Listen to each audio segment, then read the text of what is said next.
Então, a palavra ao senhor Isaac William Loureiro, que é pesquisador e ativista das culturas populares tradicionais amazônicas, membro da Irmandade do Carimbó de São Benedito de Santarém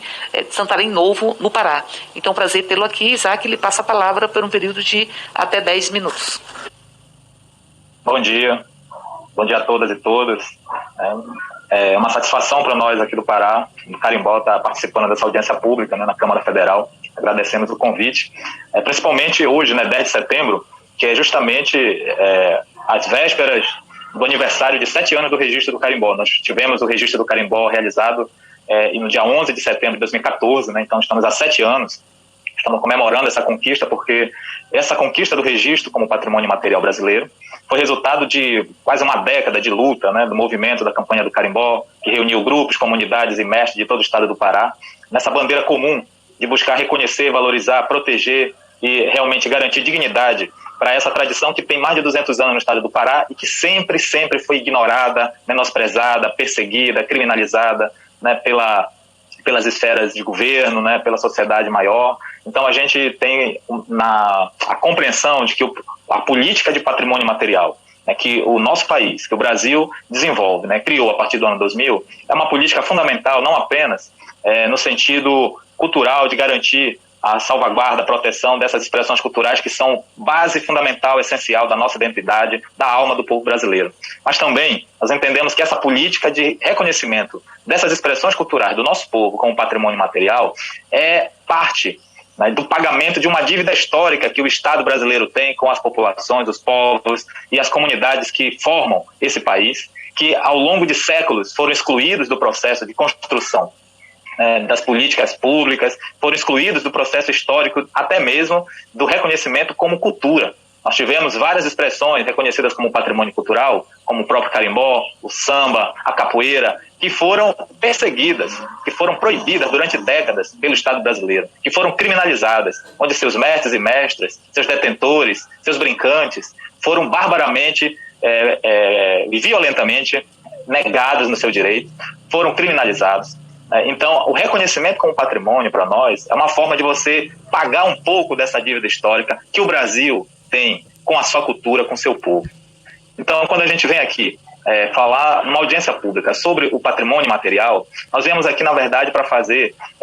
um conjunto de considerações que são, na verdade, cobranças e denúncias sobre o que nós entendemos que está acontecendo em relação à política do patrimônio material brasileiro.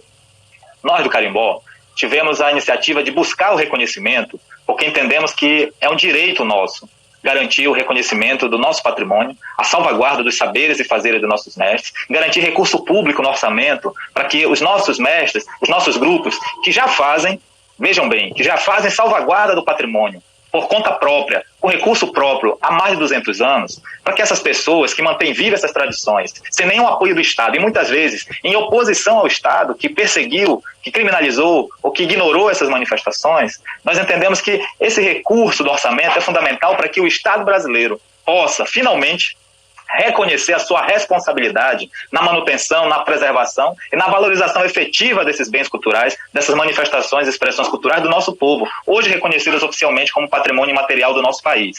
Então, ao garantir esse recurso, esse financiamento público, nós estamos nada menos saudando um pouco dessa dívida histórica que eu falei, com todas essas expressões culturais e com a própria história e memória do povo brasileiro, na sua diversidade cultural incrível e que sobrevive, que se mantém viva, que resiste há séculos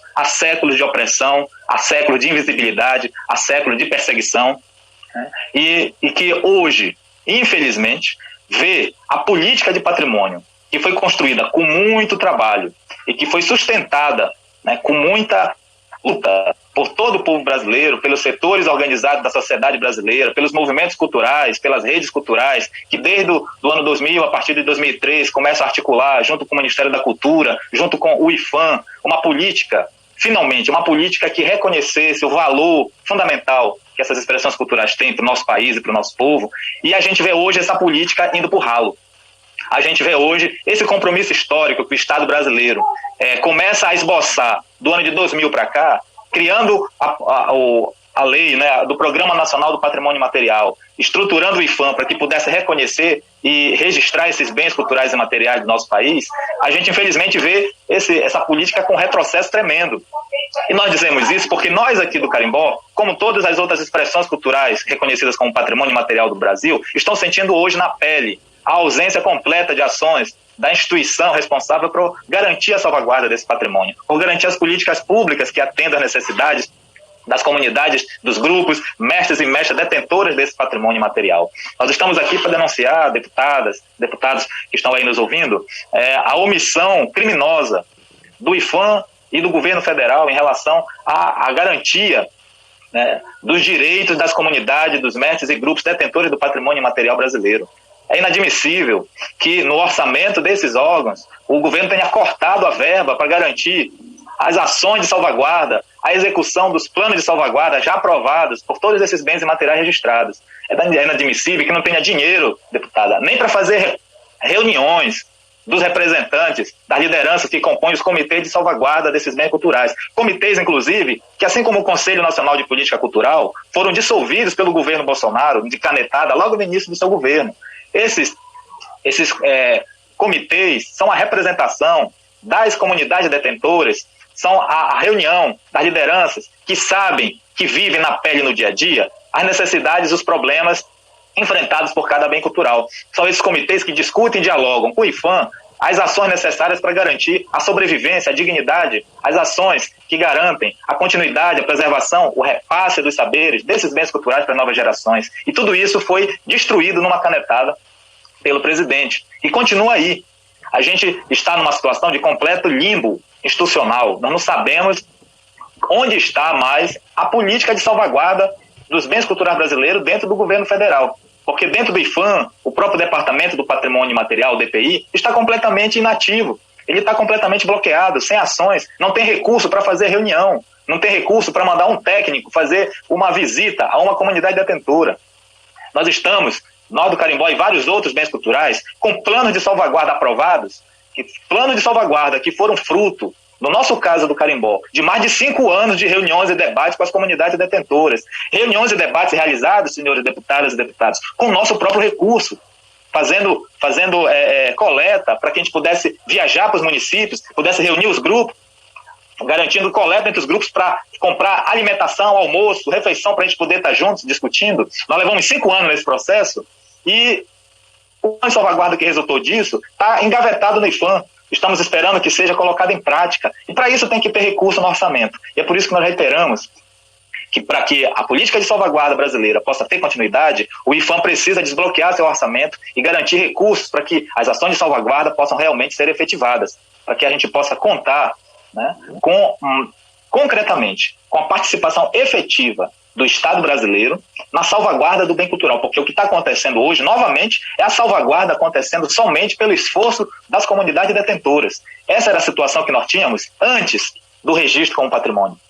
Nós sempre sustentamos os nossos bens culturais, não só o carimbó, todos os outros bens. Pode perguntar para cada mestre, para cada liderança, para cada comunidade detentora do samba, do mamulengo, da galera do boi, do Bumba Meu Boi, do forró que está aí em registro, todos nós sempre suamos para garantir que a nossa tradição se mantivesse viva. Nós nunca tivemos apoio governamental. Então agora que a gente conseguiu esse reconhecimento, que nos garante o direito, inclusive legal, de ter esse financiamento, de ter esse apoio, de ter uma política pública finalmente, que garanta a salvaguarda da nossa produção, da nossa tradição,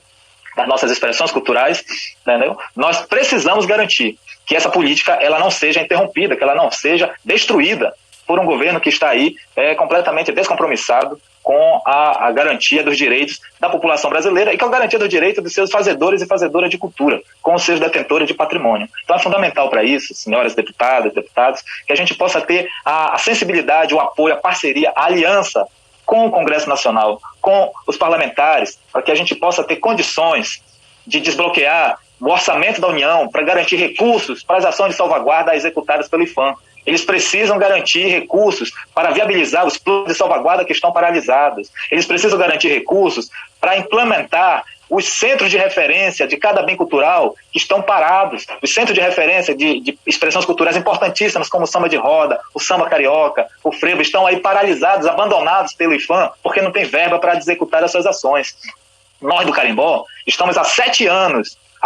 esperando recursos para implantar o nosso centro de referência, o Carimbó do Pará, a expressão cultural mais conhecida e importante do estado do Pará, não tem um centro de referência, nem na capital, nem no interior, para garantir a execução das ações de salvaguarda necessárias para que a política de salvaguarda seja realmente ali efetiva e possa garantir ali a salvaguarda, a transmissão dos saberes, a valorização, a difusão desse bem cultural, o apoio aos grupos e mestres do Carimbó e dos nossos detentores de cultura. Então é um apelo que a gente faz aqui, né, à Comissão de Cultura. Nós precisamos garantir esses recursos, desbloquear o orçamento, que o IPHAN possa ter a capacidade, ele possa ter ali a responsabilidade, né, de sair dessa zona de omissão, de inatividade que ele está, e garantir realmente, voltar a executar a política de salvaguarda que nós tanto lutamos para construir e conquistar. Então é isso que a gente está aqui falando, é isso que nós vamos trazer, essa demanda, hoje, às vésperas dos 7 anos do registro do Carimbó como patrimônio cultural brasileiro. E gostaríamos de aproveitar a oportunidade, deputado, para convidar a Comissão de Cultura e a deputada Érica Cocá e Benedita da Silva a participarem conosco. Este ano, dia 13 e 14 de novembro, nós iremos realizar aqui no Pará o 3º Congresso Estadual do Carimbó. É o fórum máximo de discussão e deliberação do movimento do Carimbó paraense. Vamos reunir mais de 100 grupos de carimbó de vários municípios do Pará. E queremos muita presença de vocês conosco para discutir juntos, conhecer a nossa realidade, escutar os nossos mestres e tecer juntos, né, uma forma, uma estratégia, uma aliança para garantir os direitos dos nossos detentores e detentoras e garantir a continuidade, a sobrevivência da política de salvaguarda, a política do patrimônio material brasileiro, com certeza. Muito obrigado pela atenção. Isaac. E esperamos essa resposta. Obrigado, Isaac, que traz um desafio e a necessidade abordado por outros convidados sobre a questão do orçamento, inclusive para a criação, orçamento para o IPHAN, para que possa construir os centros de referência de cada bem cultural. É bom lembrar que o atual momento nós estamos vivenciando, ele demanda um esforço de resistência, de preservação, ou seja, para que nós possamos superar os desafios, né, para garantir a proteção e a salvaguarda dos bens culturais. Nós não temos mais o Ministério da Cultura e nós temos um esfacelamento, eu diria, de todas as políticas e uma vertente de, enfim, impedimento da construção de processos democráticos de participação da sociedade civil na elaboração das políticas públicas e também na sua fiscalização. Então, um dos primeiros atos que nós vimos deste governo foi a tentativa de desconstruir ou de extinguir os conselhos e os que não puderam, onde houve resistência na manutenção dos conselhos que estavam previstos em lei, o esfacelamento e a precarização da realização dos conselhos. Eu digo tudo isso porque é muito importante que nós possamos assegurar políticas públicas específicas para a preservação do patrimônio e que nós tenhamos, porque a gente está perdendo registros, a gente está perdendo a possibilidade, perdendo os espaços para que tenhamos políticas do Estado, como disse o Isaac, que reconheça a sua responsabilidade com a preservação. Em grande medida, o patrimônio material deste país, ele existiu em resistência ao próprio Estado. Ele resistiu às intervenções do próprio Estado, num processo de mostrando bastante força, inclusive, nessa perspectiva. E é importante que nós tenhamos políticas públicas, orçamento. As políticas públicas, elas exigem a sua entrada nos orçamentos para que elas possam se realizar. Eu diria, se não estar no orçamento, é difícil que você consiga consolidar. Então, nós vamos estar aqui pontuando esta questão orçamentária, foi falado pelo Isaac, mas não só. É a necessidade de que nós possamos ter realmente uma